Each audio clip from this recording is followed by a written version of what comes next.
জয় কৃষ্ণ যাৰ স্মৰণ মঙ্গল জাগ যোগাদিৰ হৰি নাম মহাফল হেনয় পৰমানন্দ মাধৱ কনিত সুমৰিও নৰ নিৰন্তৰে কচিত কৃষ্ণ কথা অমৃত কপিও সাৱধানে কৰিও যতন যাৱে প্ৰাণ থাকে মানে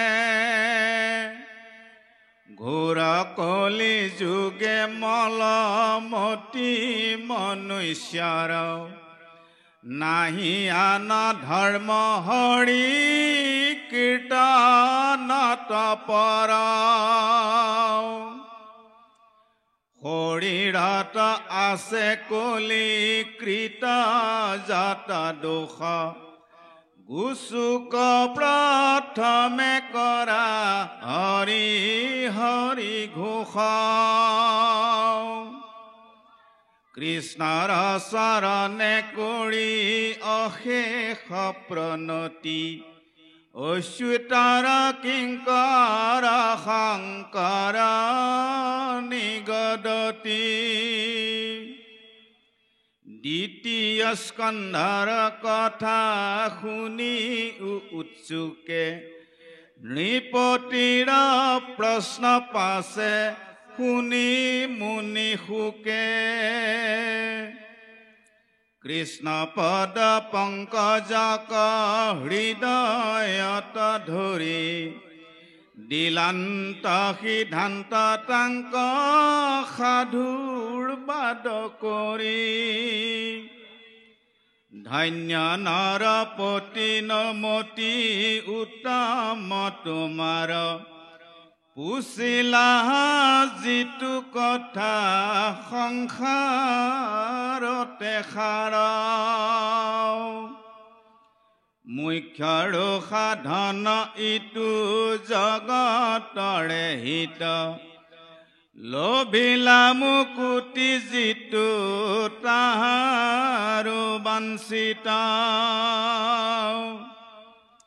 নাহি জ্ঞান যাৰ জাতি ধৰ্ম মাত্ৰ কৰে নিতে বলি বিশ্ব পঞ্চ যজ্ঞ আচৰে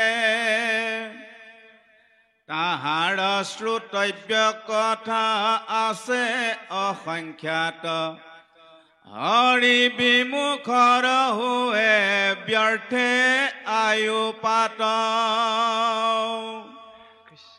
দিন ভৈলে ধন কুটুম্বৰ চিন্তা কৰে নিদ্ৰা স্ত্ৰী আলাপনে ৰাতি আয়ু হৰে মিছা বিষয়ক মাত্ৰ কৰে অভিলাষ যিহেতু নেদেখে নৰে আপোন বিনাশ হেন জানি যাৰ ইচ্ছা মুখ্য সৰ্বথা পৰীক্ষিত তেবে শুনিও কৃষ্ণ কথা কৃষ্ণ অসুখ আৰু অশান্তিৰ মাজত দিন অতিবাহিত কৰিব লগা হোৱাৰ বাবে ভগৱন্ত পুৰুষৰ কৃপাধন্য হৈ দেৱঋষি নাৰদ বৈকুণ্ঠৰ পাৰিষদ সেই দেৱঋষি নাৰদৰ উপদেশ মৰ্মে 18 নম্বৰ ভাগী মহাপুৰাণ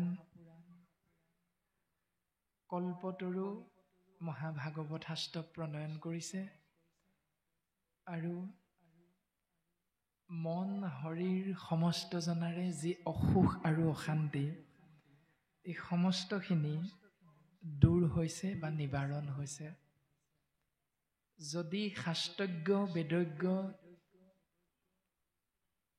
কৃষ্ণ দ্বৈপায়ন বেদব্যাসে কৃষ্ণ নাম সম্বলিত কৃষ্ণস্তু স্বয়ং ভগৱন্তৰ নাম বস্তু প্ৰকাশ কৰি দিয়াৰ বাবে অসুখ অশান্তিৰ বিপৰীতে সুখ আৰু শান্তি অনুভৱ কৰিব পাৰে, তেতিয়াহ'লে গুৰুজনাই আমাক এই সিদ্ধান্তটো দিছে যে সেই বাংময় মূৰ্তি নাম বস্তু যদি শ্ৰৱণ আৰু কীৰ্তন মহাভক্তিৰে জীৱন অতিবাহিত কৰিব পাৰা, তেতিয়াহ'লে সেই কলিৰ মলমতি মনুষ্য তোমৰা হবেও ব্যাসদেৱৰ নিচিনাকৈ সুন্দৰ জীৱন যাপন কৰিব পাৰিবা, এটি সুন্দৰ সঠিক পথৰ দৰ্শন পাবা, য'ত ভগৱন্ত বস্তুৰ পূৰ্ণ কৃপাৰ পাত্ৰ হৈ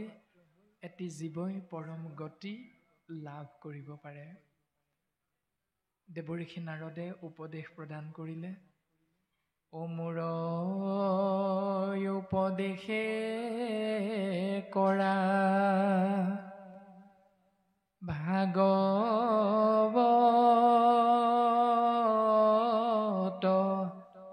শাস্ত্ৰ প্ৰচাৰক গোবিন্দৰ গুণনাম মাত্ৰ। য'ত থাকিব কেৱল গোবিন্দ মহাপ্ৰভুৰ নিৰ্গুণ নাম। আৰু ব্যাসদেৱে এই তত্ত্ব বুজি পালে, বুজি পাই কৃষ্ণৰ মূৰ্তিক পাছে কৰিলন্ত ধ্যান, হৃদয়তে কৃষ্ণক দেখিলা বিদ্যমান। কৃষ্ণক ধ্যান কৰিছে আৰু হৃদয়তে কৃষ্ণ তত্ত্ব দৰ্শন পাইছে, আৰু দৰ্শন পাই এক আচৰিত দৃশ্য, ৰাম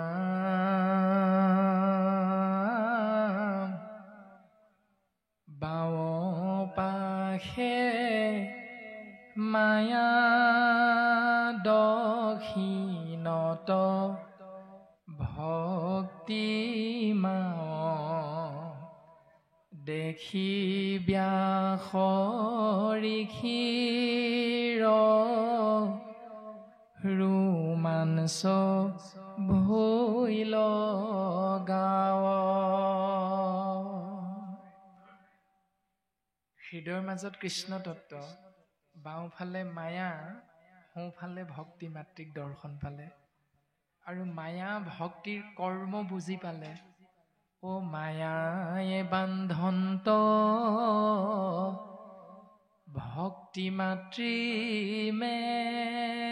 মেলাৱন্ত, দুহানো মধ্যস্থ ভাৱে আছা ভগৱন্ত।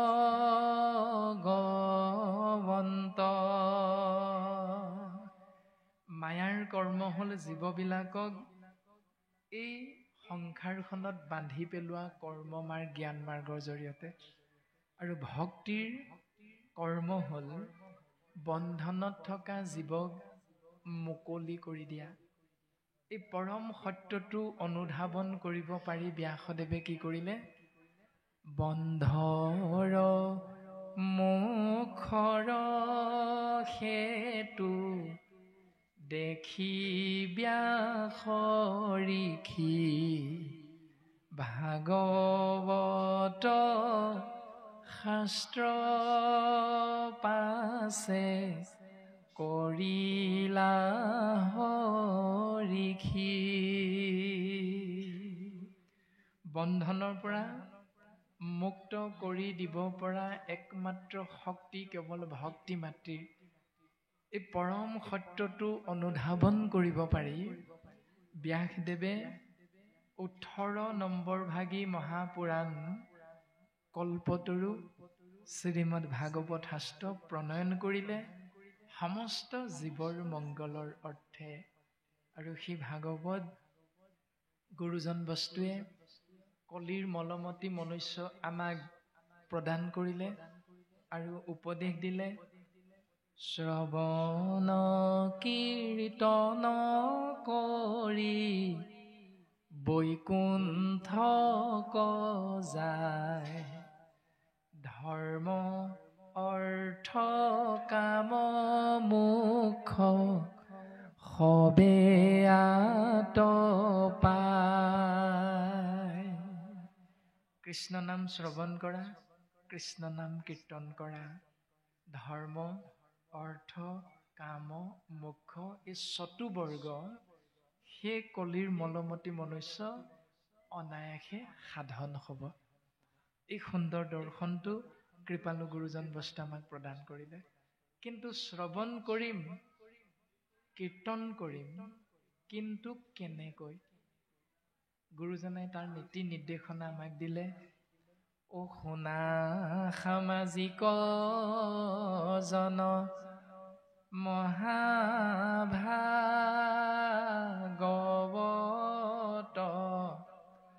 পুৰাণৰ সূৰ্য শাস্ত্ৰ শুনিও মহত্ব। সেই সভাসদ বৰ্গ, তোমালোকে উত্তম শাস্ত্ৰ ভাগৱত শুনা, ভাগৱত পঢ়া, কিন্তু কেনেকৈ? উত্তৰ দিলে, হুয়া এক শৰণ যিজনে শুনৈ আক। যিজনে এক শৰণীয়া হৈ এই ভাগৱত কৃষ্ণ কথা শ্ৰৱণ কৰিব, কীৰ্তন কৰিব, তেতিয়া তেওঁৰ মহান লাভ হয়। আৰু সেই মহান লাভটো কি? পাৱৈ পৰম পদ সুখে নিস্তৰৈ মায়াক। পৰম পদ লাভ হ'ব, আত্যান্তিক সুখ পাব, মায়াৰ পৰা পৰিত্ৰাণ পাব। আৰু আমিও কলিৰ মলমতি মনুষ্য, শিক্ষা দীক্ষাৰে শিক্ষিত হৈ জ্ঞানী হৈ পূব পশ্চিম উত্তৰ দক্ষিণ চাৰিওটা দিশতে ৰাতিপুৱা শুই উঠাৰ লগে লগে আমি যে প্ৰত্যেকজনে চাৰিওফালে ঢাপলি মেলো, উদ্দেশ্য এই তিনিটাই। প্ৰত্যেকৰে এই তিনিটাই উদ্দেশ্য। কোনোবাই জানো কথাটো, কোনোবাই নাজানো। পাৰ্থক্য মাত্ৰ এইটোৱে যে পৰম পদ লাগে। অৰ্থাৎ এজন পিতৃ আৰু এগৰাকী মাতৃয়ে নিজৰ সন্তানটোক বিদ্যালয়ত নাম লগাই দিয়াৰ মূল উদ্দেশ্যই হ'ল সেইটো যে মই হাতত এখন দা কুঠাৰ লৈ এঘৰ ব্যক্তিৰ ঘৰত গৈ হাজিৰা কৰি পৰিয়ালটো পোহপাল দিছোঁ, কিন্তু মোৰ সন্তানটোৱে যাতে মই কৰা কৰ্মটো কৰি ভৱিষ্যতে দুখ পাব নালাগে, তাৰ বাবে সন্তানটোক বিদ্যালয়ত নাম লগাই দিওঁ। কাৰণ মোৰ সন্তানটোৱে এই সংসাৰত নিজৰ ভৰিত নিজে থিয় দি আত্যান্তিক সুখৰ মাজেৰে মায়াৰ পৰা পৰিত্ৰাণ হৈ জীৱন সুন্দৰৰ পৰা সুন্দৰ কৰিবৰ বাবে জ্ঞান অত্যন্ত প্ৰয়োজন, বিদ্যা অত্যন্ত প্ৰয়োজন। ডাক্তৰ হওক মোৰ সন্তান ডাঙৰ হৈ, ইঞ্জিনিয়াৰ হওক, APS বিষয়া হওক আদি ডাঙৰ ডাঙৰ চাকৰি কৰি সুন্দৰভাৱে জীৱন অতিবাহিত কৰক। প্ৰত্যেক পিতৃ মাতৃৰে উদ্দেশ্য এয়াই যে পৰম পদ আমি প্ৰত্যেকেই বিচাৰোঁ। কিন্তু ভাগৱতে কৈছে সেই পৰম পদ কেইটা যে শালুক্য, সাযুজ্য, সাৰূপ্য, সামীপ্য আৰু মোক্ষ। আৰু বাস্তৱ পৃথিৱীখনত আমাৰ চিন্তাৰে মুখ্য পদ হ'ল সেইকেইটা। অৰ্থাৎ কাৰো ওচৰত হাত নপতাকৈ চৰকাৰী চাকৰি এটা কৰি সুন্দৰভাৱে জীৱন অতিবাহিত কৰক মোৰ সন্তানটোৱে। এইটো বাস্তৱ পৃথিৱীখনত প্ৰত্যেক পিতৃ মাতৃ বা যুৱক যুৱতী আমি সেইটোৱে বিচাৰি ফুৰোঁ। কিন্তু ভাগৱতে সেই দৰ্শনটো দিছে আমাক যে তোমালোকে যদি একত আশ্ৰয় কৰি, একত প্ৰতিষ্ঠিত হৈ, অৰ্থাৎ গুৰুজনাই কৈছে একদেৱ একহেৱ একত বিনে নাইকেও। ঈশ্বৰ এজন, যিজনক সেৱা কৰা জীৱন সুন্দৰৰ পৰা সুন্দৰ হ'ব। এই দৰ্শনটো দিছে। আৰু তাৰেই আঁত ধৰি দ্বিতীয় স্কন্ধত ভাগৱত মহাধৰ্মৰ পদবন্ধে ইতিমধ্যে আমাৰ বৰা বাপজনাই সুন্দৰভাৱে পাঠ আগবঢ়াই দিছে। যে ভাগৱত মহাধৰ্মৰ পদে আমাক প্ৰকাশ কৰিছে, জয় জয় কৃষ্ণদেৱৰ জয়, এই বুলি কৈছে। কিন্তু এই বুলি কোৱা নাই জয় জয় হিৰণ্যকশিপুৰৰ জয়, জয় জয় ব্ৰহ্মাদেৱৰ জয়, জয় জয় ইন্দ্ৰদেৱৰ জয়, জয় জয় দুৰ্গাৰ জয়, এনেকুৱা কোনো ৩৩ কোটি দেৱ দেৱতাৰ নাম লোৱা নাই। সেই ৩৩ কোটি দেৱ দেৱতাক সৃজন কৰ্তা এক পৰম পুৰুষ প্ৰভু ভগৱন্ত, যি সৰ্বশক্তিমান ঈশতত্ত্ব কৃষ্ণদেৱৰ জয় জয়কাৰ ঘোষণা কৰিছে। কিয় কৰিছে জয় জয়কাৰ ঘোষণা কৃষ্ণদেৱৰ? কাৰণ তেওঁৰ নাম যাৰ স্মৰণ মংগল, অৰ্থাৎ যাৰ নাম আশ্ৰয় কৰা মাত্ৰকে জীৱৰ মংগল সাধিত হয়। প্ৰমাণ যে একুৰা জ্বলি থকা জুইত যেতিয়া BA পাছ কৰা MA পাছ কৰা এজন ব্যক্তিয়ে গৈ হাতখন ভৰাই দিয়ে, একুৰা জ্বলি থকা জুইত যেতিয়া অসমৰ মুখ্যমন্ত্ৰী, ভাৰতবৰ্ষৰ প্ৰধানমন্ত্ৰীজনে হাতখন ভৰাই দিব, বা একুৰা জ্বলি থকা জুইত থুপুক থাপাককে খোজকাঢ়ি আগবাঢ়ি যোৱা, মাত নুফুটা আপোনাৰ মোৰ সন্তানটিয়ে গৈ যেতিয়া হাতখন ভৰাই দিব, জুইৰ ধৰ্ম হ'ল দাহন কৰা। অৰ্থাৎ যিকোনো প্ৰকাৰে যিমান উচ্চ পদবীধাৰীয়ে নহওক, যিমান কোটি টকাৰ দৰমহা পোৱা ব্যক্তিজনেই নহওক কিয়, যিমান শিক্ষিত ব্যক্তিজনেই নহওক কিয়, যদি জ্বলি থকা জুইকুৰাত হাতখন ভৰাই দিয়ে, জুইকুৰাই সেই ব্যক্তিজনৰ হাতখন পুৰিব। কাৰণ জুইৰ ধৰ্মই হ'ল সেইটো, দাহকতা। ঠিক তেনেকৈ পানীৰ ধৰ্ম হ'ল সিক্ততা। পানীত নামি দিয়াৰ লগে লগে সেই ব্যক্তিজন তিতিব, বৰষুণত তিতাৰ লগে লগে পানীয়ে সেই ব্যক্তিজনক বুৰাই পেলাব, ভিজাই পেলাব। ঠিক তেনেকৈ গুৰুজন বস্তুৱে কৈছে, নামৰ ধৰ্ম হ'ল পাপ নাশ কৰা। নাম ললে তৰিবা, নললে মৰিবা। এইটোৱে গুৰুজনৰ একেবাৰে চূড়ান্ত সিদ্ধান্ত শাস্ত্ৰসন্মতে দিছে। তুমি কোন বংশত জন্ম হৈছা, তুমি কোনখন সমাজত আশ্ৰয় কৰি জীৱন আগবঢ়াই নিছা, তুমি শিক্ষা দীক্ষাৰে কিমান শিক্ষিত, তুমি কোনখন প্ৰাথমিকৰ কোনটো পদত অধিষ্ঠিত হৈ আছা, তুমি নামঘৰীয়া হয়নে নহয়, তুমি নামঘৰ উন্নয়ন পৰিচালনা সমিতিৰ সভাপতিৰ দায়িত্বত আছা নে সম্পাদকৰ দায়িত্বত আছা, এইটো চাই চাই নামে কৃপা কৰিব বুলি ক'তো গুৰুজনাই উল্লেখ কৰা নাই। মাত্ৰ এটাই সিদ্ধান্ত, নাম ললে তৰিবা, নললে মৰিবা। এই দৰ্শনটো দিছে। তাকে আশ্ৰয় কৰিবলৈ যাওঁতে মাত্ৰ তুমি কায় বাক্য মন এক কৰি বিশ্বাস, দৃঢ় বিশ্বাস পাৰ হৈ সুদৃঢ় বিশ্বাস সহিতে তুমি ঈশ্বৰৰ চৰণত নিজকে অৰ্পণ কৰিবা। তোমাৰ সমাজ যিয়ে নহওক, তোমাৰ উপাধি যিয়ে নহওক, তোমাৰ শিক্ষাগত অৰ্হতা যিমানেই নাথাকক কিয়, তুমি শৰণ মাৰ্গেৰে ঈশ্বৰৰ চৰণ চিন্তা কৰিবা। ঈশ্বৰে তোমাক পূৰ্ণ কৃপাৰ পাত্ৰ কৰি এই মায়াময় সংসাৰৰ মায়া ছেদ কৰোৱাই পৰম গতি প্ৰদান কৰিব। আৰু গুৰুজনাই সেই ঈশতত্ত্ব পৰম ব্ৰহ্ম প্ৰভু কৃষ্ণদেৱৰ জয় জয়কাৰ ঘোষণা কৰিছে যে যাৰ নাম স্মৰণ কৰা মাত্ৰকে জীৱৰ মংগল সাধিত হয়।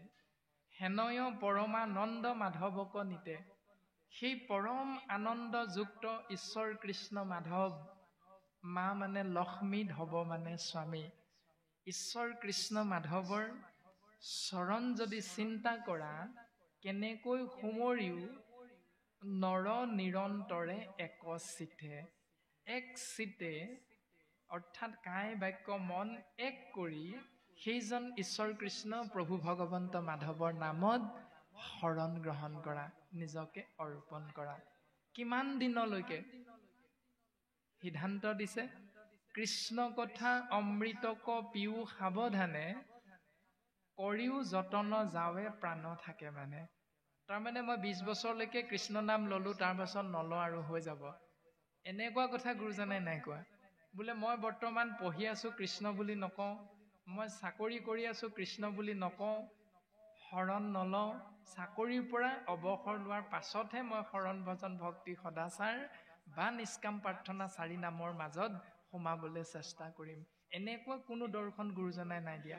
মাত্ৰ সিদ্ধান্ত দিলে সুমৰিও নৰ নিৰন্তৰে একচিতে কেতিয়ালৈকে যে কৰিও যতন যাৱে প্ৰাণ থাকে। মানে এই শৰীৰটোত প্ৰাণ তত্ত্বটো যেতিয়ালৈকে আছে বুলি তুমি বুজি পাইছা, যেতিয়াৰ পৰা আছে বুলি তোমাৰ অনুভৱ হৈছে, তেতিয়াৰ পৰা যেতিয়ালৈকে আছে বুলি তোমাৰ অনুভৱ হৈ থাকিব, প্ৰত্যেক মুহূৰ্ততে তুমি সেই পৰম শক্তিমন্ত ইশতত্ব কৃষ্ণদেৱৰ নাম আশ্ৰয় কৰিবা। খাওঁতে শুওঁতে উঠোতে বহোতে বাক্যে বচনে খোজে কাটলে সকলো সময়তে। কিয়নো গুৰুজনে প্ৰথম স্কন্ধতে এই দৰ্শনটো দিলে, ও যিটো বাক্যে নাই নাম কৃষ্ণৰ চৰিত্ৰ, উচিষ্ট গৰ্তটো কৰি সিহি অপবিত্ৰ। যিটো বাক্যত কৃষ্ণ নামটো নাথাকে, সেই বাক্যটো উচিষ্ট গৰ্তটো কৰি সি অপবিত্ৰ। সেই বাক্যবিলাক উচিষ্ট গৰ্ততকৈও অপবিত্ৰ। অপবিত্ৰ মানে লেতেৰা, উচিষ্ট মানে এৰেহা, গৰ্ত মানে গাদ, অৰ্থাৎ চোৱা পাতনিতকৈও লেতেৰা। কৃষ্ণ কথাৰে সম্ভাষণ নজনোৱা বাক্যবিলাক যদি চোৱা পাতনিতকৈ লেতেৰা হয়, তেতিয়াহ'লে যিজন মানুহে কৃষ্ণ কথা বেয়া পাওঁ, সেই ব্যক্তিজন কিমান লেতেৰা হ'ব লাগিব। শাস্ত্ৰই আমাক সেই জ্ঞানটো দিবলৈ চেষ্টা কৰিছে। যিটো বাক্যে আচৈ গুণ নাম মাধৱৰ, সি বাক্যে হৰৈ পাপ জনসমূহৰ। সেইকাৰণে আমি বাস্তৱ পৃথিৱীখনত যদি চিন্তা কৰোঁ, বাক্য একেশাৰীয়ে, সম্ভাষণো একেটাই, বোলে শইকীয়া বাপ কোনফালে যায়, একেশাৰী বাক্যই, কিন্তু শাস্ত্ৰসন্মতে যদি আমি চিন্তা কৰোঁ, বোলে কৃষ্ণ শইকীয়া বাপ কোনফালে যায়। এই দৰ্শনটো গুৰুজনাই দিছে। বোলে শইকীয়া বাপ বহুত দিন দেখা নাই, ভালে আছেনে? বোলে শইকীয়া বাপ কৃষ্ণহে বুলিছো, আজি বহুত দিন দেখা নাই, কিন্তু আমাৰ ফালে পাক নমৰা হ'ল যে কিহতনো বেয়া পালে। সিজন বাপে পোনপটীয়াভাৱে উত্তৰ দিব, কৃষ্ণ। সিফালৰ বাপজনে খুব সুন্দৰভাৱে প্ৰতি সেৱা নিবেদন কৰিব যে কৃষ্ণ গগৈ বাপ কিয়নো তেনেকৈ কৈছে। আমি অলপ ব্যস্ত হৈ থকাৰ বাবে আপোনাসৱৰ ইফালে আজি অলপ দিনৰ পৰা আহিবলৈ সময় পোৱা নাই। নিশ্চয় আহিম, আমি অকণো বেয়া পোৱা নাই। গতিকে আপুনি তেনেকৈ নকবচোন বাপ, কৃষ্ণ ভালে আছে। এই যিবিলাক ব্যৱস্থা শাস্ত্ৰই আমাক দৰ্শন কৰাইছে, এই উত্তম মাৰ্গটোৰে যদি আমি জীৱন আগবঢ়াই নিওঁ, সেই ব্যক্তিজনৰ জীৱন ঈশ্বৰ পুৰুষৰ কৃপাধন্য হৈ সুন্দৰৰ পৰা সুন্দৰ হ'ব পাৰে। তাৰ পাছতে প্ৰকাশ কৰিলে যে ঘোৰ কলি যোগে মল মতি মনুষ্যৰ, নাহি আন ধৰ্ম হৰি কীৰ্তনত পৰ। এই ঘোৰ সংসাৰখন সাম্প্ৰতিক সময়ত কলিৰ প্ৰভাৱত জীৱবিলাক অধৰ্মী অনাচাৰী হৈ থকা হৈছে। এই অধৰ্মী অনাচাৰী জীৱবিলাকে কলিৰ কৰাল গ্ৰাসৰ পৰা নিজকে মুক্ত কৰিবৰ বাবে এটাই কৰ্ম, এটাই ধৰ্ম, সেয়া হ'ল গোবিন্দ মহাপ্ৰভু কৃষ্ণ গোসাঁইৰ নিৰ্গুণ নাম শ্ৰৱণ কীৰ্তন মহাভক্তিৰে জীৱন যাপন কৰিবলৈ চেষ্টা কৰা। এতিয়া কলিকৃত দুখবিলাক প্ৰথম স্কন্ধত খুব সুন্দৰভাৱে প্ৰকাশ কৰিছে। যেতিয়া অভিশপ্ত পৰীক্ষিত ৰাজা অভিশপ্ত হোৱাৰ প্ৰাক মুহূৰ্তত যেতিয়া কলিক বিচাৰি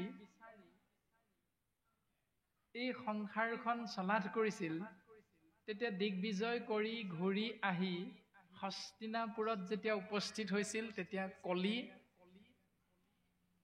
ধৰ্মৰাজ আৰু পৃথিৱী সহিতে এটি কাহিনী খুব সুন্দৰভাৱে প্ৰথম স্কন্ধত পদবন্ধে আগবঢ়াই থৈছে। এটা বগা বৰণৰ ষাঁড় গৰু আৰু নিশকটীয়া এজনী গাই গৰুৰ ৰূপত পৃথিৱী, আৰু ষাঁড় গৰুটোৰ তিনিটা ঠেং মৰিয়াই মৰিয়াই যিজনে ভাঙি আছে এডাল লাঠিৰে, সেই ব্যক্তিজনেই প্ৰকৃতাৰ্থত ছদ্মবেশত কলি। আৰু সেই কলিৰ লগত কথোপকথন হ'ল, আৰু কলিয়ে যেতিয়া পৰীক্ষিতে প্ৰাণে মাৰিবলৈ লৈছিল তেতিয়া কলিয়ে প্ৰাণৰ ভয়ত পৰীক্ষিতৰ চৰণ কমলত পৰি সেৱা নিবেদন কৰিছে আৰু তেতিয়াই পৰীক্ষিত ৰাজাই কলিক থাকিবৰ বাবে ঠাই দৰ্শন কৰাইছে যে নৃপতি বুলন্ত কলি দিলো তোক স্থান জৈত খেলে যোৱা পাখা কৰে মদ্যপান স্ত্ৰী পঞ্চসোণা পাপ গৃহস্থৰ থাকে জৈত এহি চাৰি ঠাই দিলো কলি বংশ গয়া তৈত। এনেকৈ কলিক পৰীক্ষিত ৰাজাই থাকিবৰ বাবে কেইডোখৰমান ঠাই নিৰ্দিষ্ট কৰি দিলে যে যি স্থানত যোৱা পাখা মদ্যপান কৰা হয় সেই স্থানত কলি থাকে।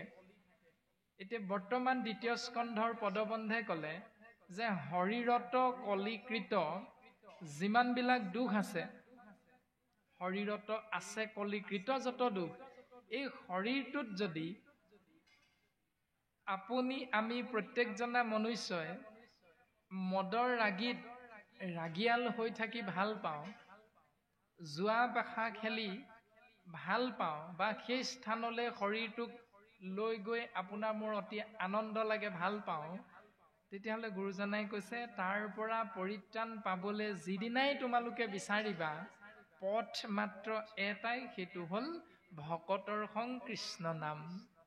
এই দৰ্শনটো ভাগৱতে আমাক সিদ্ধান্ত দিছে। তাৰ পাছত প্ৰকাশ কৰিছে যে এনেকৈ কলিকৃত অপৰাধৰ পৰা মুক্ত হৈ থাকিবলৈ যিসকলে ইচ্ছা কৰে, সেই ইচ্ছা কৰাজন বাপো হ'ব পাৰে, আয়ো হ'ব পাৰে, যুৱকো হ'ব পাৰে, যুৱতীও হ'ব পাৰে, বৃদ্ধ দেউতাও হ'ব পাৰে, আইতাও হ'ব পাৰে, কোনো কথা নাই, ব্ৰাহ্মণো হ'ব পাৰে, ক্ষত্ৰিয়ও হ'ব পাৰে, বৈশ্য শূদ্ৰ যিয়ে নহওক কিয় এটাই পথ, সেইটো হ'ল কেৱল কৃষ্ণ নাম ভকতৰ সংঘ।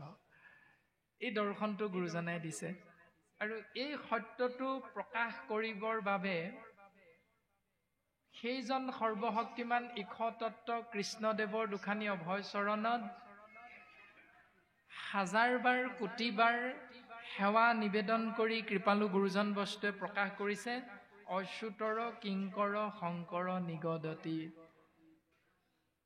দাসৰো দাস আমি মহা অকিঞ্চন শংকৰে তোমৰা হবৰ মংগলৰ অৰ্থে সেই ঈশ্বৰ পুৰুষৰ চৰণত আমি সেৱা নিবেদন কৰি এই দ্বিতীয় স্কন্ধ মহাভাগৱত ধৰ্ম প্ৰকাশ কৰিবলৈ আগবঢ়া হৈছে।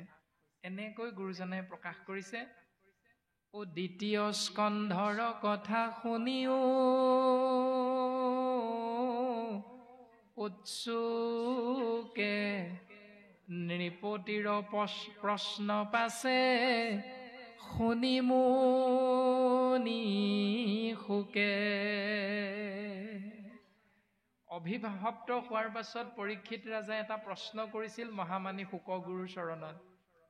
এতিয়া শুকগুৰুৰ চৰণত প্ৰশ্নভাগী আগবঢ়োৱাৰ আগতে পৰীক্ষিত ৰাজাৰ সোঁৱে বাৱে আহি উপস্থিত হৈছিল 28,000 ঋষিমুনি আৰু সেই 28,000 ঋষিমুনিৰ চৰণ কমলতো একেভাগী প্ৰশ্নকে ৰজা পৰীক্ষিতে আগবঢ়াইছিল। এই প্ৰশ্নভাগী প্ৰথম স্কন্ধত পদবন্ধে আগবঢ়াইছে গুৰুজনাই। ৰাম সাক্ষাতে তোমৰা মূৰ্তিমন্ত বেদগণ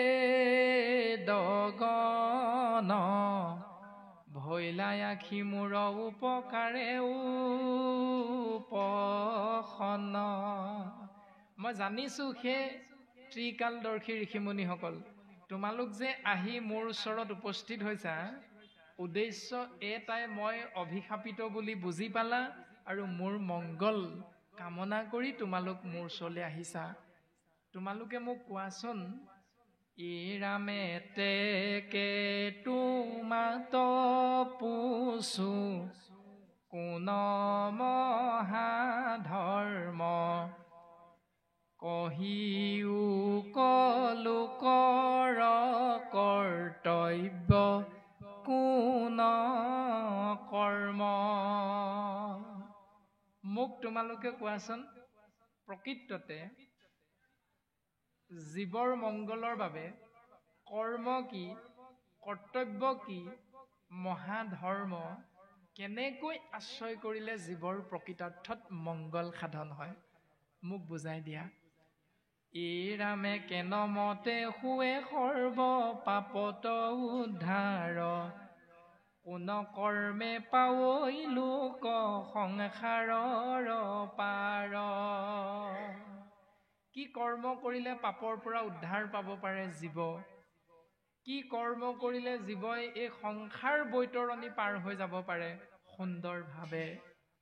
বিশেষত কি কৰিবে ম্ৰিয়মানৰে, লোকে বিমৰিষি কহিব ক মুতৰিষি লোকে। বিশেষকৈ মোক এইটো কোৱা, এজন দুখী মনুষ্যই সুখ পাবৰ বাবে কি কৰিব লাগে? পোনপটীয়াকে সুধি দিছে প্ৰশ্নটো। দুখত থাকিলে সুখৰ বাবে কি কৰিব লাগে? তেতিয়া ঋষি মুনিসকলে কি বুলি উত্তৰ দিছে? ৰাম শুনি মুনি সবে বোলে, যাৰ যে নমতি, কেহু বোলে তপতে পৰম পাই গতি। তেতিয়া অতীত বৰ্তমান ভৱিষ্যতৰ বিষয়ে জ্ঞান থকা ত্ৰিকালদৰ্শী ঋষিমুনিসকলে যাৰ যেন মতি অনুসাৰে উত্তৰ প্ৰদান কৰিছে যে সেই ৰাজন পৰীক্ষিত, তুমি তপস্যা কৰা, তোমাৰ মংগল সাধন হ'ব। কোনো কোনো ঋষিয়ে এই বুলি কৈ দিলে। তাৰ পাছত কোনো কোনো ঋষিমুনিয়ে ক'লে, কেহু বোলে মহাসিদ্ধি সাধে যজ্ঞ দানে, কেহু বোলে পৰম মুকুতি তীৰ্থ স্নানে। কোনো কোনো ঋষিমুনিয়ে ক'লে মহাসিদ্ধি লাভৰ বাবে যজ্ঞ কৰিব লাগিব, দান দক্ষিণা দিব লাগিব। কোনো কোনো ঋষিমুনিসকলে ক'লে যে জীৱৰ মুকুতিৰ অৰ্থে তীৰ্থক্ষেত্ৰ ভ্ৰমণ কৰি তাৰ জলত স্নান কৰিব লাগিব। কোনো কোনো ঋষিমুনিয়ে ক'লে যে মহাজ্ঞান মাৰ্গৰ জৰিয়তে জীৱ নৰক কুণ্ডৰ পৰা উদ্ধাৰ পাব পাৰে।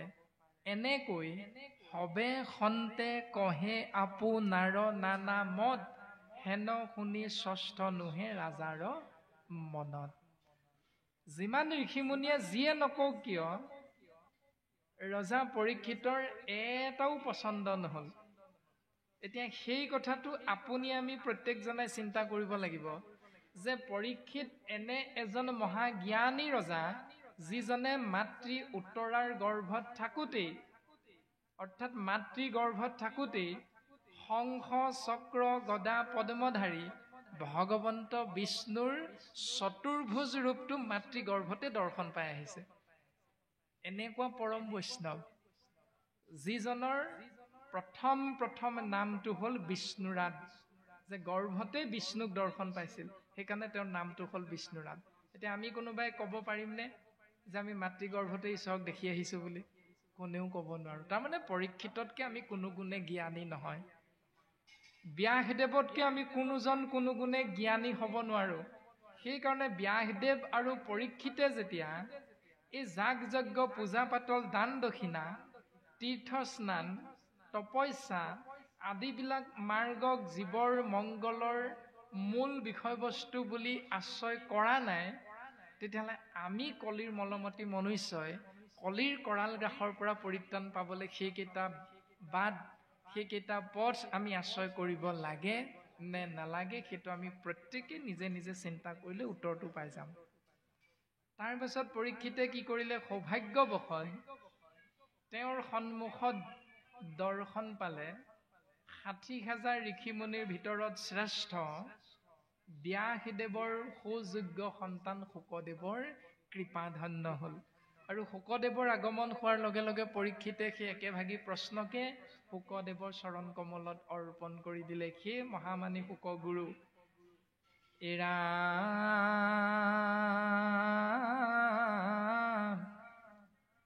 দেৱৰ দুৰ্লভ তজু দৰ্শন, অন্তকালে পাইলো আমি আন হেতু নাই কৃষ্ণৰেখে কৃপা কিনো ভৃত প্ৰিয় স্বামী।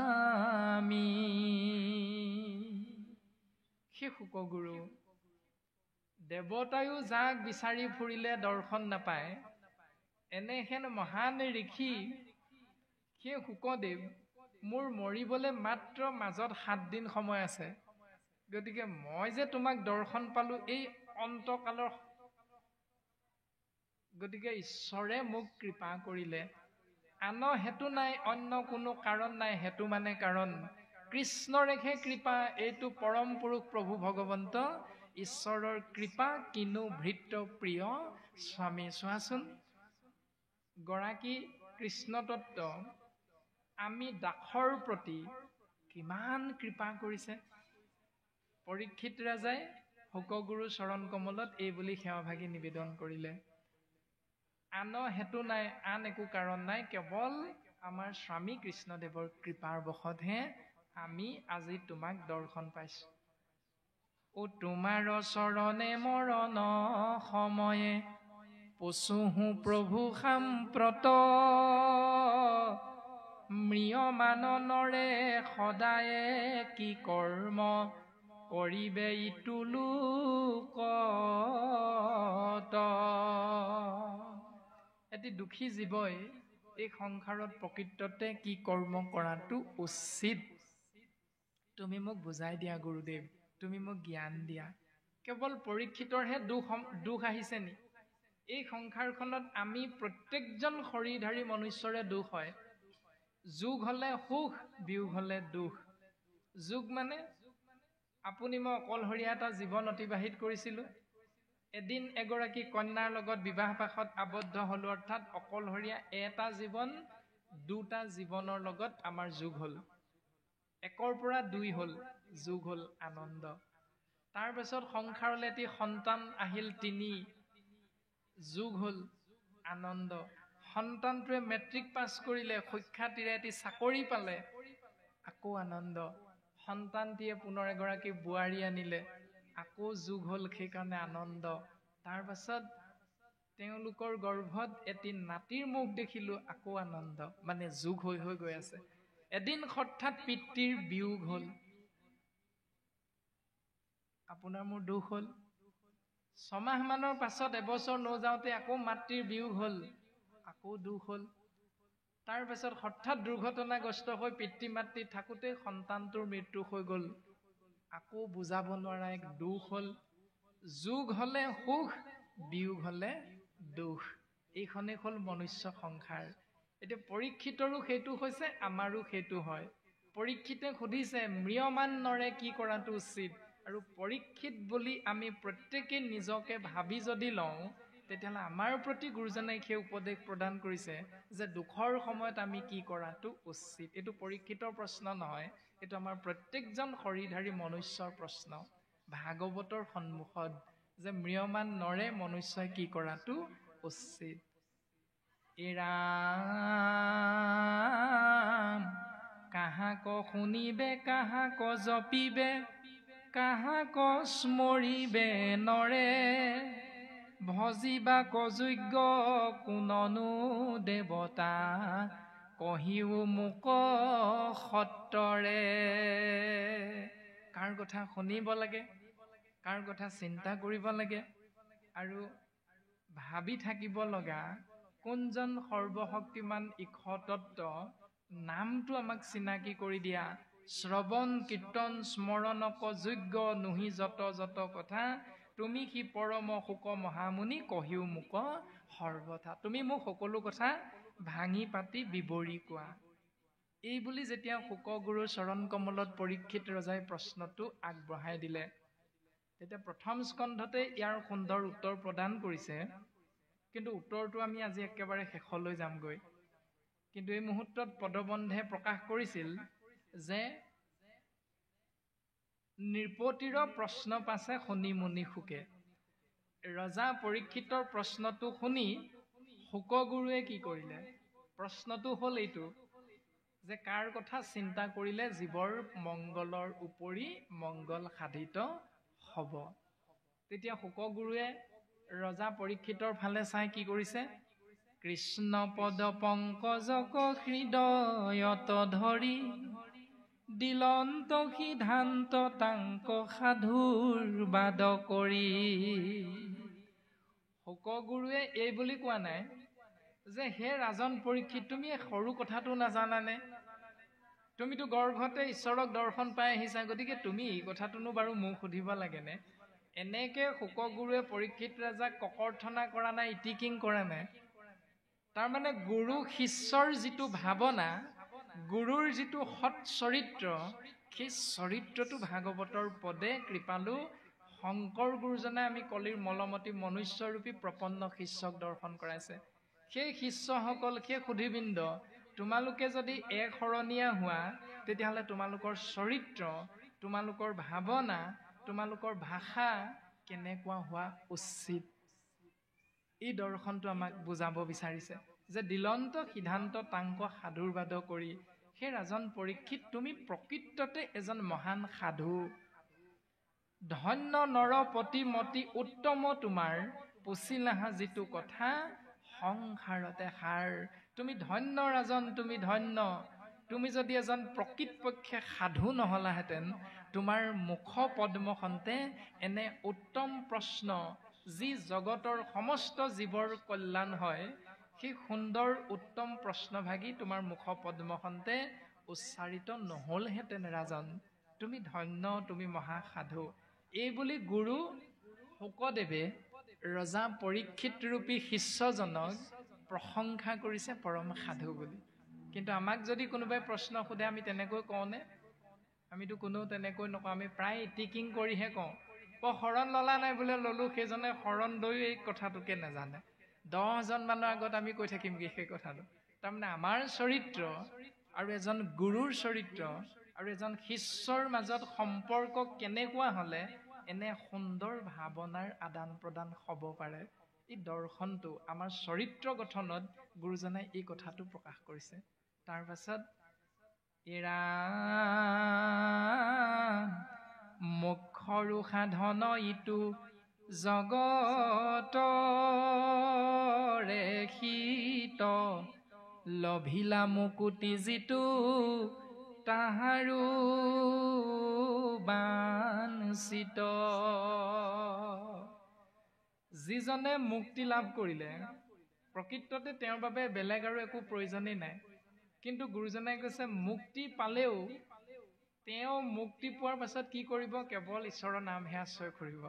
তাৰমানে মুক্তি পোৱাৰ পাছতো তেওঁ কেৱল কৃষ্ণ নাম আশ্ৰয় কৰিব। ইমান সুন্দৰ দৰ্শন, লভিলা মুকুতি যিটো তাহাৰো বাঞ্ছিত। তেওঁ এই কৃষ্ণ নাম আশ্ৰয় কৰে। যি কৃষ্ণ নাম আশ্ৰয় কৰিলে মুকুতি হয়, মুকুতি হোৱাৰ পাছত আকৌ তেওঁ কৃষ্ণ নাম পৰম অমৃতকে লাভ কৰি জীৱন আকৌ সুন্দৰৰ পৰা সুন্দৰৰ দিশেৰেই গৈ থাকিবলৈ সৌভাগ্যৱন্ত হ'ব পাৰে। এনে কৃষ্ণ নাম। নাহি জ্ঞান যাৰ জাতি ধৰ্ম মাত্ৰ কৰে, নিতে বলি বিশ্ব পাঞ্চ যজ্ঞ আচৰে। তাহাৰ শ্ৰোতব্য কথা আছে অসংখ্যাত, হৰি বিমুখৰ হুৱে ব্যৰ্থে আয়ু পাত। এইখিনিলৈকে বৰ্তমান পদবন্ধে পাঠ হৈছে। এতিয়া এইখিনিলৈকে আমাক পদবন্ধে প্ৰকাশ কৰিলে নাহি জ্ঞান যাৰ, যাৰ জ্ঞান নাই, জাতিগতভাৱে কৰ্মটো ধৰ্ম বুলি বুজি লৈ তাকেই কৰি থাকে। একাদশ স্কন্ধত ভগৱন্ত পৰমাত্মা ঈশতত্ত্ব কৃষ্ণদেৱে উদ্ধৱ জীৱাত্মাৰ প্ৰতীক মহাভক্তক প্ৰকাশ কৰিছে। কটু মন্দ মতি শাস্ত্ৰ নকৰে বিচাৰ, কৰৈ কুল ধৰ্ম পূৰ্ব পুৰুষ আচাৰ। এই সংসাৰত এনেকুৱা কিছু কিছু মহামূঢ়মতী লোক আছে, যিসকলে শাস্ত্ৰ পঢ়ে কিন্তু তাৰ তত্ত্বটো হৃদয়ংগম নকৰে, অনুধাৱন নকৰে। শাস্ত্ৰ পঢ়ি পঢ়ি জ্ঞান নলৈ তাৰ বিপৰীতে পূৰ্ব পৰম্পৰা কৰ্মটোকে ধৰ্ম বুলি কৰি থাকি ভাল পায়, সেইসকলক মহামূঢ়মতী লোক বুলি একাদশ স্কন্ধত ককৰ্থনা কৰিছে, গালি পাৰিছে। আৰু দ্বিতীয় স্কন্ধটো প্ৰকাশ কৰিছে, ৰাম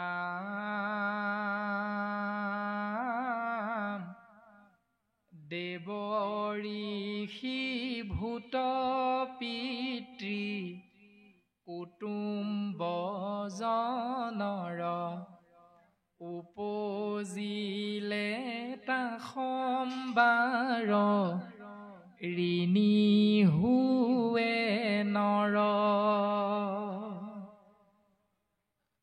পিতৃ শিৰৰ পৰা মাতৃগৰ্ভত ৰসৰূপে এটি জীৱ আহি যেতিয়া প্ৰৱেশ কৰে, 10 মাহ 10 দিন অন্তত যেতিয়া এই পৃথিৱীলৈ আহে, তেতিয়া সেই সন্তানটো ল'ৰাই হওক ছোৱালীয়ে হওক, সেই সন্তানটো ব্ৰাহ্মণেই হওক ক্ষত্ৰিয়ই হওক বৈশ্যই হওক শূদ্ৰই হওক, যিয়ে নহওক জন্ম যায়তে শুদ্ধ, অৰ্থাৎ জন্মতে তেওঁ অজ্ঞানী বুলি সিদ্ধান্ত দিছে। জন্ম হোৱা মাত্ৰকে তেওঁ পাঁচটা ধাৰ লাগি আহে প্ৰত্যেক জীৱৰে। তেওঁ ব্ৰাহ্মণ হলেও 5টা ধাৰ লাগি আহে, তেওঁ ক্ষত্ৰিয় হলেও 5টা ধাৰ লাগি আহে, তেওঁ বৈশ্য হলেও 5টা ধাৰ লাগি আহে, তেওঁ শূদ্ৰ হলেও 5টা ধাৰতে পোট খাই আহিব লগা হয়।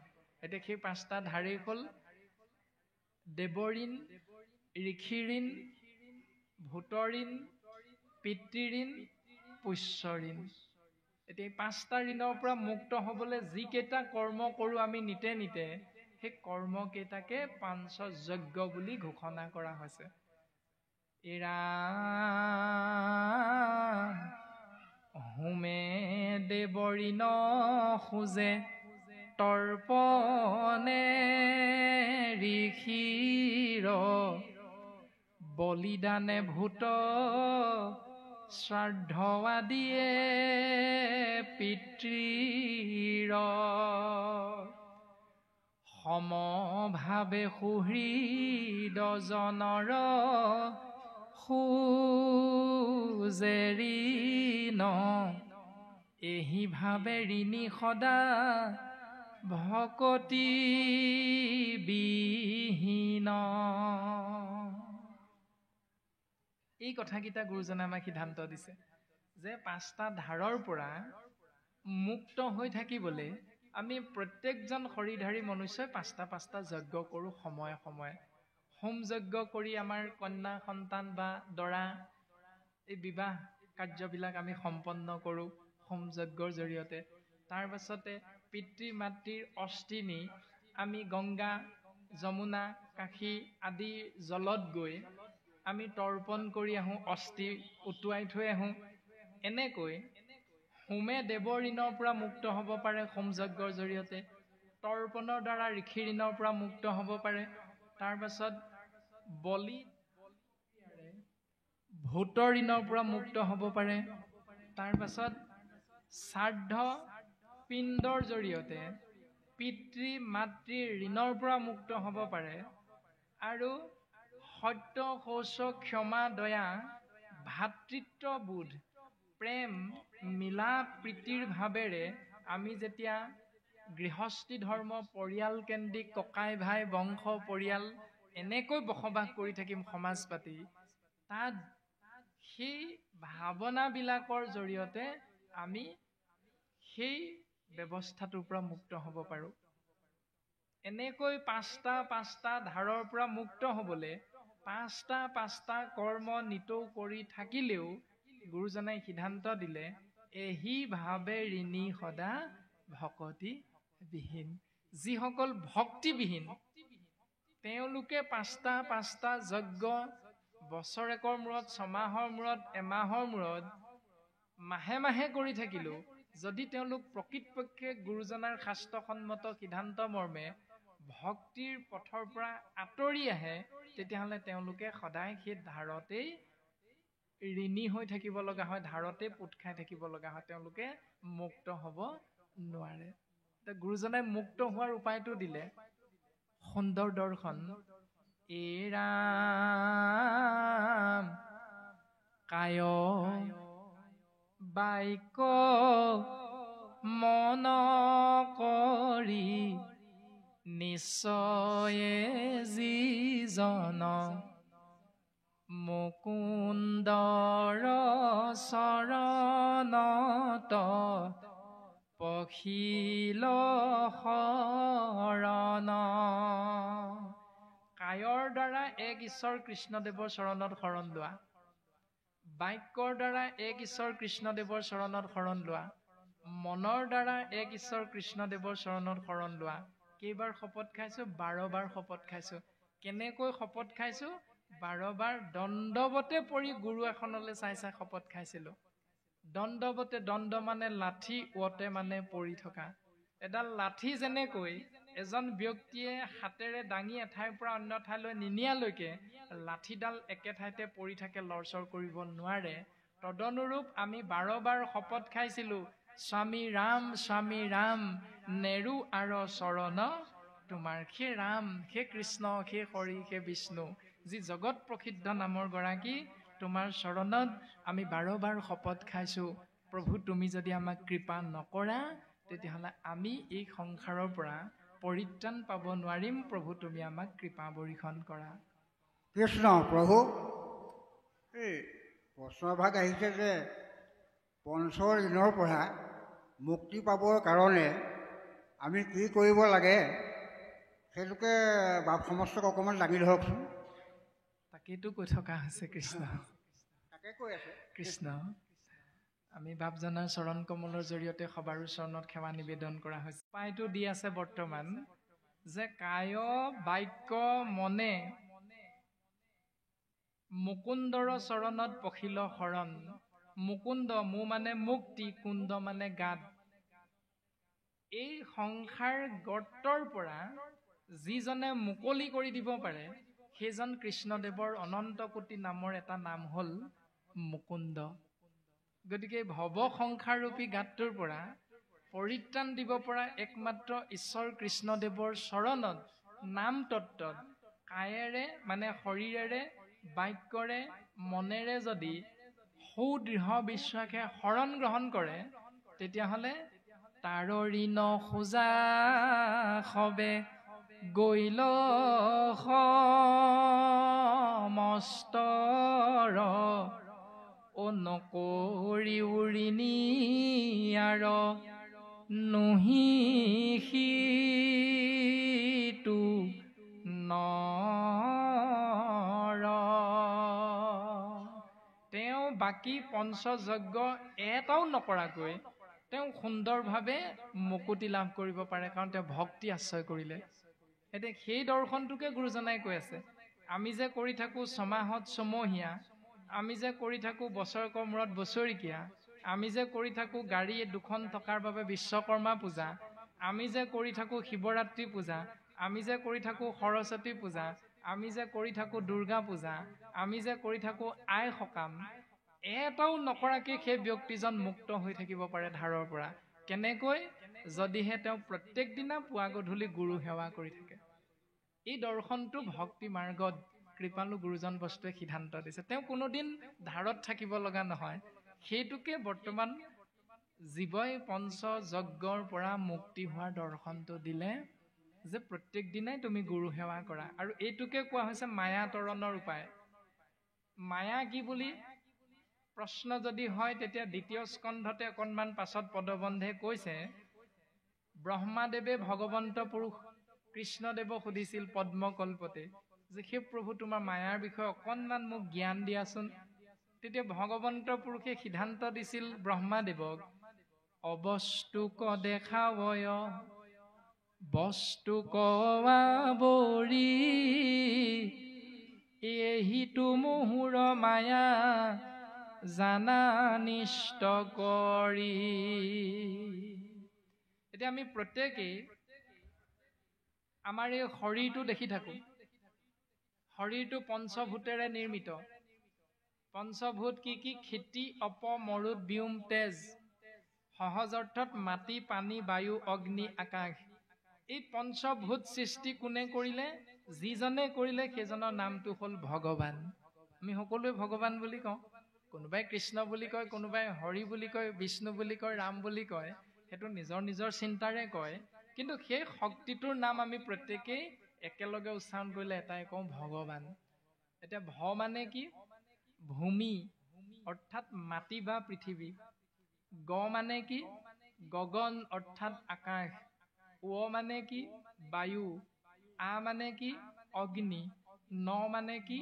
নীৰ অৰ্থাৎ পানী। মানে মাটি, পানী, বায়ু, অগ্নি, আকাশ, এই পঞ্চভূত যিজনে সৃষ্টি কৰিলে তেওঁৰ নামেই হ'ল ভগৱান। আৰু সেইজন ভগৱন্তই পঞ্চভূতেৰে আমাৰ এই শৰীৰটো গঠন কৰিছে। শৰীৰটো সেইকাৰণে জুই দি পুৰে, মাটি দি ঢাকি থয়, ছাই হৈ উৰি যায়, ধোঁৱা হৈ বায়ুত মিলিত হৈ যায়। এনেকৈ পঞ্চভূতি শৰীৰ পঞ্চভূততেই বিলীন হৈ গুচি যায়। সেইকাৰণে শৰীৰটো আমি যেতিয়া দেখি থাকোঁ, ইয়াক আমি বস্তু বুলি ভাবোঁ। ইয়াৰ পৰা এদিন কিবা এটা শক্তি ওলাই গুচি যায়, যিটো আমি চকুৰে কোনেও আজিলৈকে দেখা নাই। যাৰ কাৰণে আমি বগা কাপোৰে সেই ব্যক্তিজনৰ শৰীৰটো ঢাকি দিওঁ। কিন্তু নেদেখা সেই শক্তিটোক আমি প্ৰত্যেকেই অবস্তু বুলি ভাবোঁ, কাৰণ দেখা নাই। কিন্তু শাস্ত্ৰই কৈছে দেখি থকা শৰীৰটো বিনাশ হয়, সেইকাৰণে ই আপোনাৰ মোৰ দৃষ্টিত বস্তু হয়, কিন্তু শাস্ত্ৰই কৈছে এইটো অবস্তু, কাৰণ বস্তুৰ কোনোদিন বিনাশ নহয়। অবস্তুবিলাকহে ভাগি যায়, নাশ হৈ যায়, বিনাশ হয়। শৰীৰটো যিহেতু বিনাশ হয়, সেইকাৰণে শৰীৰটো বস্তু নহয়। শৰীৰটোৰ পৰা কিবা এটা শক্তি ওলাই গ'ল, যিটো শক্তি আমি দেখা নাই, সেইকাৰণে আপোনাৰ মোৰ দৃষ্টিত সি হ'ল অবস্তু। কিন্তু শাস্ত্ৰই কৈছে তাৰ কোনোদিন বিনাশ নহয়, তাৰ নাম হ'ল আত্মা, তাৰ নাম হ'ল জীৱ। সেইকাৰণে সি হ'ল প্ৰকৃতপক্ষে শাস্ত্ৰসন্মতে বস্তু। আৰু এই পাৰ্থক্যটো বুজিব নোৱাৰা ব্যৱস্থাটোৰ নামেই হ'ল মায়া। অবস্তুক দেখাবয়, শৰীৰটোক দেখুৱাই থৈছে, আমি দেখি আছো শৰীৰটো। বস্তুক আৱৰি, আত্মাক দেখা নাই, কিন্তু আত্মাটোক আৱৰি শৰীৰটো প্ৰকাশ হৈ আছে। এহিটো মুহূৰ মায়া জানা নিষ্ট কৰি, এইটোৱে মোৰ মায়াটো। প্ৰজাপতি ব্ৰহ্মা তুমি মনত ৰাখিবা। আৰু কৃপালু শ্ৰীমন্ত শংকৰদেৱ গুৰুজনাই কি বুলি ক'লে আমাক? ও পঞ্চভূতি দেহ কেশে মায়া বুলি কয়, তৰণ উপায় গুৰু সেৱাকে কয়। এই পঞ্চভূতি দেহাটোৱে যিহেতু মায়া, সেইকাৰণে মায়াৰ পৰা পৰিত্ৰাণ পাবলৈ পঞ্চযজ্ঞ বিপৰীতে তুমি এক দেৱ এক সেও একত বিনে নাই কেও, এই পৰম সত্য বস্তু কৃষ্ণ তত্ত্বক সদায় তুমি গুৰু ৰূপত সেৱা কৰি থাকা। তেতিয়া তুমি এটা কৰ্ম নকৰাকৈ অনায়াসে মুক্তি লাভ কৰিব পাৰিবা, মুকলি হৈ থাকিব পাৰিবা। এই দৰ্শনটো আমাক এনেকৈ সিদ্ধান্ত দিছে।